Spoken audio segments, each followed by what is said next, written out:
Sizlarning uydagilarmi haftaning 5 kuni udan lag'man yemasa, lag'manning g'alvisini qilib beshinglarni og'ritib ketamdi do'stlar. Bizning uydagilar naq mishdan lag'manchi. Bugun mana uydagilarning talablari bo'yicha jusay bilan tuxumda achchiq chuchuk, say qo'rib lag'man qilg'ach, jusay tuxum lag'manning qo'rimisini qo'rish usulini olib keldim. Mani uyga verib uydagilarga lag'man aytib birdigan bo'lsanglar, go'sht qo'rimliq lag'manlardan yeyishlik bo'pti-du. Qiynabsanmiz birlikda ginaylik. Aldi bilan ketaylik sekyuktat va cheese xamirimizni tayyorlab olgandan keyin sekyuktatlarni videoda ko'rsatilgan bo'yicha to'g'rab tayyorlab olamiz.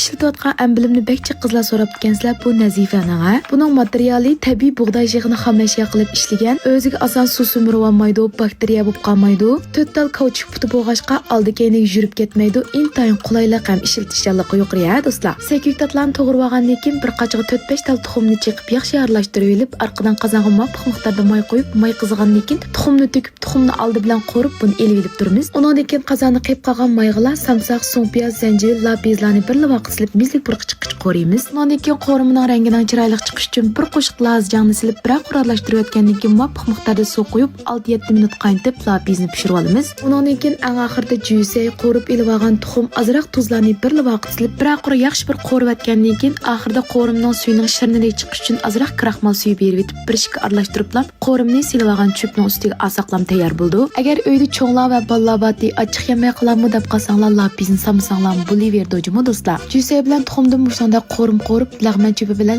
emas, mifa yoki xojorlarda yesanglar intayin yeyishlik bo'ldi. Sizlarning oilada cho'qim qo'rib bir sinab yiqqanlar kelar sanda ko'rishaylik. Xayr xo'sh.